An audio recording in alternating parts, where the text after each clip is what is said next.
Hello, everybody. So, when is a trade deal not a trade deal? When it's a lie coming from Donald Trump, Scott Bassett, Howard Lutnick, Baghdad Barbie, aka Caroline Levitt, and anybody in the Trump regime. So, let me just respond to a few things that have been put out over the past couple of days that are purported to be deals, but that aren't deals because an actual deal for trade that happens is something that is written down on paper as a contract with details, clauses, not conjunction, junction, what's your function, but is an actual formal document that then is sent to the bodies of the two countries' legislative bodies, a parliament or a Congress, to vote to approve. That's an actual trade deal. What we have right now are glorified verbal agreements with big ass numbers that don't mean anything. They're not deals. So let me jump into it. This is Eric Foster from the Future Today and Tomorrow Super PAC. And I wanted to do this because we need clarity in how we actually see real information and real facts. I mean, come on, people, let's just be real. So, a couple days ago, there was an announcement, and I'm looking over because while I'm talking, I'm also looking at a doc in terms of information that I pulled on this. So, on the 27th, the US and European Union said they've reached a trade deal. That wasn't a trade deal.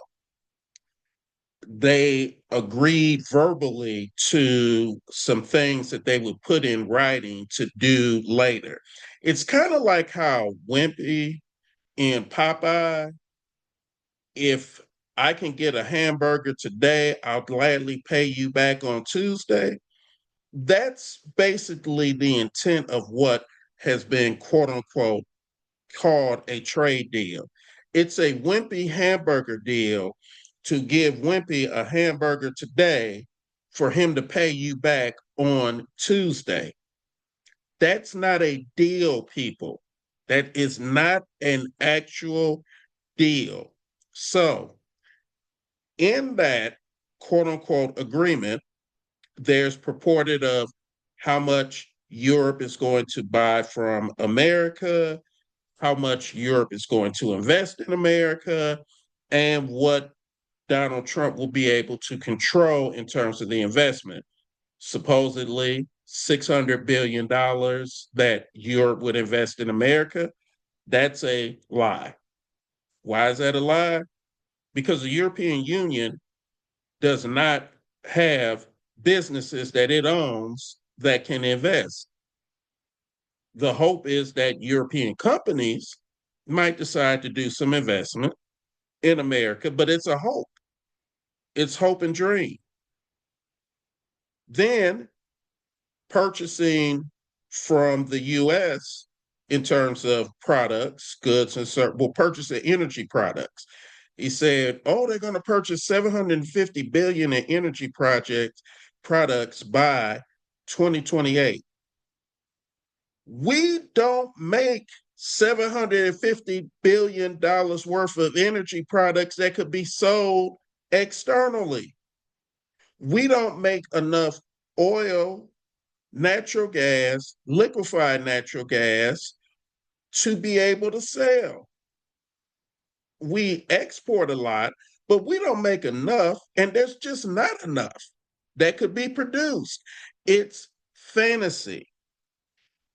We're on Earth 616, and he's speaking of numbers from Earth 838, where Doctor Strange defeated Thanos with the Darkhold. That's not the the Earth and the Earth experience we've signed up for. And so that's a lie. Will there be an opportunity for US energy companies to sell more to Europe? Yes, but here's the benefit for that. Remember, a tariff is a tax on the business in the country that levies the tariff when they buy something from another country, from a business in another country. So the US is going to charge a tax of 15% on American companies that buy things from Europe to bring over to America to either put into products that are sold, or they're buying the actual final finished product, like cognac, as a good example, to then sell. So, like when Walmart buys cognac to sell in their liquor section, they're buying cognac from from French companies. So it's a finished product. Now that product has a 15% tax on it. Now, before Trump and Lutnick and Bassett and all of these economically ignorant people got into office, the tax for American businesses bringing over products from Europe was roughly 2.8%. So now they're going to pay an extra 12.2% for bringing that cognac from France over to America. Now, some people are going to say, well, why can't they just make the cognac here in America? Because what's needed in source, the source product to make the cognac, is grown over in France, not grown over here. It's the same as chocolate. Remember, I gave y'all an example of chocolate in another video, the coca plant. The coca plant is a special plant. And the coca plant can't survive in our agricultural environment. It can't survive in our environment, period, in America. It can survive in Ecuador or in Panama or in Colombia or in Ghana or in the Ivory Coast, in tropical areas. Guys, is there a tropical area in Iowa? Is there a tropical area in North Dakota? No. So to the people like Howard Lutnick that'll say, oh, we'll just grow coca in America. Not only is Howard economically ignorant, but Howard is also scientifically ignorant. And I think ignorance is an important part of being a part of the Trump regime. And so to this point, you have to import coca from other countries to be able to create chocolate. Your Hershey's bars, your chocolate chip cookies, your chocolate cakes. You love chocolate cake, right? Well, there's a few people out here, I don't know what's wrong with them, that don't like chocolate cake, but most people love chocolate cake. Well, to make that chocolate cake, you've got to import the coca material to then produce the chocolate that goes into the batter and goes into the frosting. Well, one of the biggest countries we buy coca from is Ghana. Now there's a 31% total tax on the American companies like Hershey and others who buy coca from Ghana to then make chocolate products. So what does that mean for you? That means that what you buy in terms of chocolate is going up 31%. If it's from the Ivory Coast, it is a net 12%. If it's from Ecuador or from, I forgot the other country that was one of the critical ones, Indonesia. If it's from Indonesia, it's 19%. If it's from Ecuador, it's 15%.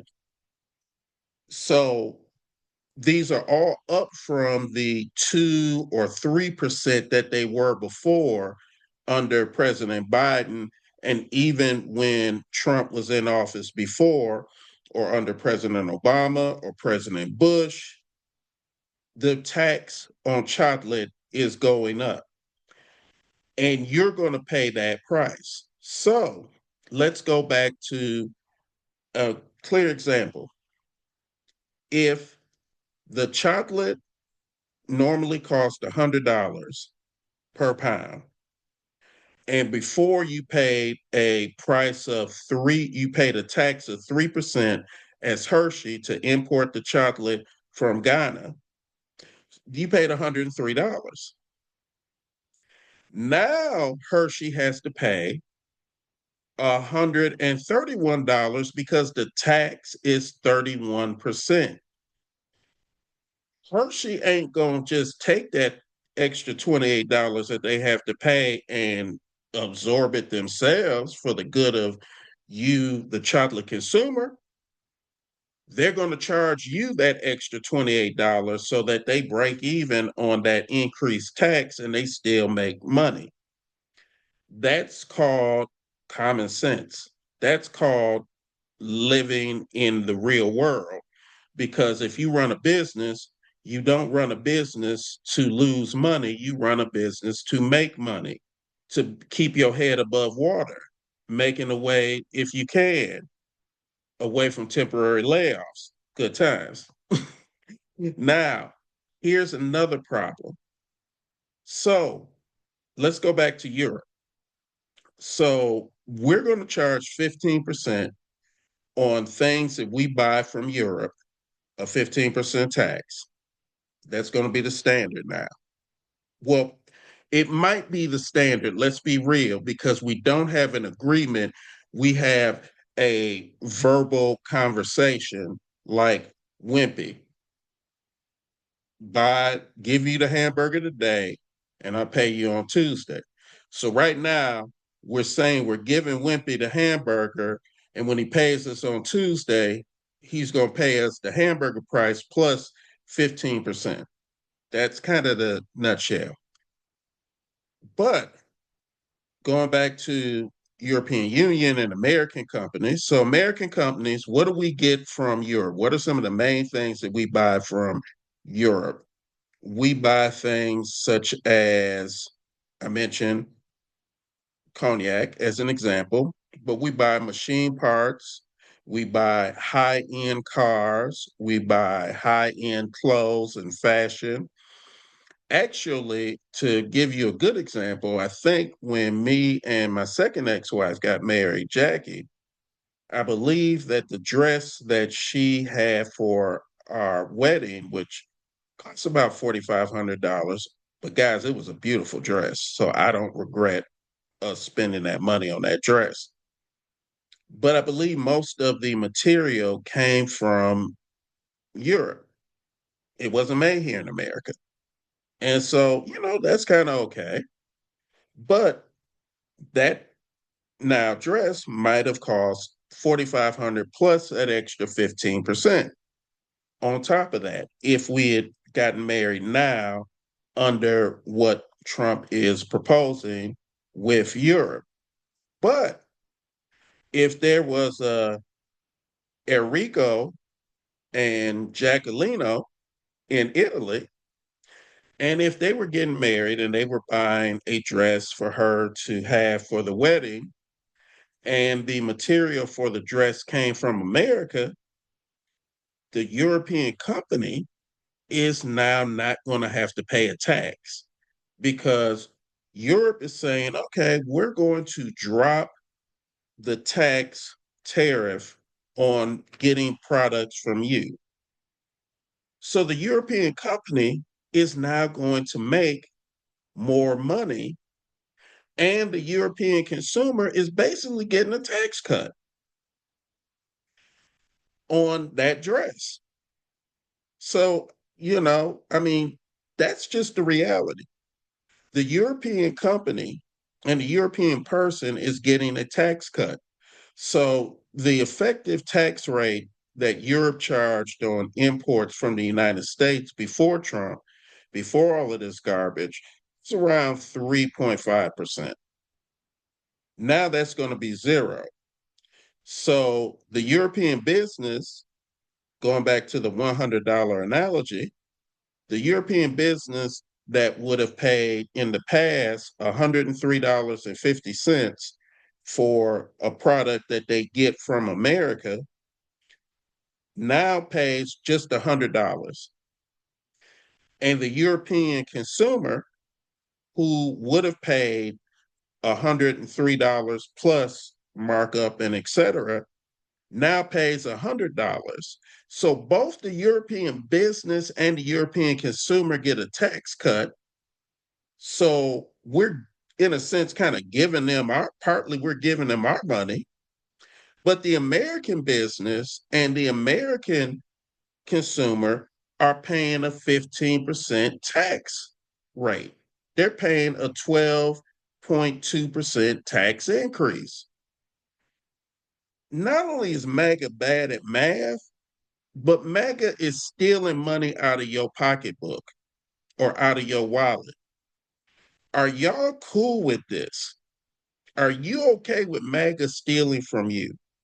Well, that's what is in effect happening. So this also purported, and then I'll kind of wrap up because there was also discussion of a deal with South Korea, which isn't a deal. Once again, there is no deal until you actually put something formally in writing with details and specificity, and supposedly something with Pakistan. Once again, there is no deal.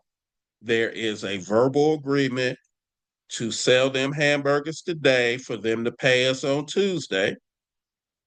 And with China, there's extension, and Mexico, there's extension of the possibility. So instead of them having to pay us on Tuesday now, when they're not going to pay us, but instead of the wimpy scenario, we're not going to give them the hamburger today. We're going to give them the hamburger next Wednesday. And then conceivably, they would pay us the following Tuesday after next Wednesday.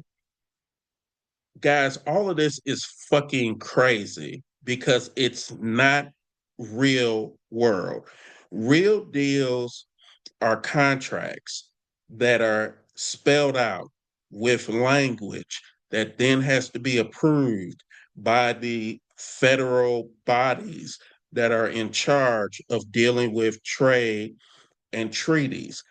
That's how it works. That's how it's worked since the beginning of this country. That's how it works in other countries. Hell, that's probably how it worked between, Moses and Pharaoh. Come on. I'm just using that as an example, but the reality is there's some basic principles that go all the way back to the beginning of humanity. And right now, what you're being told is a bunch of lies and hot garbage, where you've got a guy whose brain is basically dead, who makes up stuff constantly because he's talking to imaginary people, and he's making up numbers and figures, and he's going to control what South Korea does. He talked about, oh, South Korea is going to give us 350 billion for me to decide where to go. That's what Howard Lutnick said. Really? You really think that the South Korean government is going to give Donald Trump $350 billion and that's going to go to you? Come on. If you think that I have a wedding date for you and Britney Spears, or you and Katy Perry, or you and Tom Cruise to schedule for you, if you really believe that bullshit, if you're living in Earth 616, which I think most of us are, and you're not believing that crap from Earth 838, then you will hopefully take the next cognitive step, which is we're being lied to, and we need to talk from that vantage point that this is all bullshit. There are no trade deals. There's nothing that's been formalized. And all that's being talked about is how to tax American businesses and consumers more through tariffs. Lastly, the amount of money that the US has collected on tariff taxes, the 300 billion plus that they have been touting as a great thing, you are paying that. If you're a small business owner, you're paying that. So they stole $300 billion from you in the last month, and then are saying and lying and saying that it's coming from China or Japan. It ain't coming from them. It came out of your bank account. Are you cool with this? Are you cool with them stealing money from you? And are you cool with Bassett and Lutnick and Trump and Lighthizer and everybody else being just the dumbest when it comes to money and math? If not, please visit us at www.futurepack.today because we are working to try to actually help elect people who know how to count and who can be honest about taxes and impact the taxes. I mean, come on, this is just being common sense real. I'd rather have somebody that actually knows that 2 plus 2 equals 4 than somebody that's going to tell me that 2 plus 2 really don't equal 4, and they're going to have this diorama explanation of how North Korea is going to make two, and then China's going to make two, and it's going to end up being 27. We need people who will have honest conversations and tell you the truth so you as voters and consumers and parents can actually make good informed decisions versus the bullshit that's coming from the regime. So once again, visit us and check out some of the other posts that I've made and other videos because education and information is critical. And truth in that is like life and death. So thank you, and I'll catch you on the back end.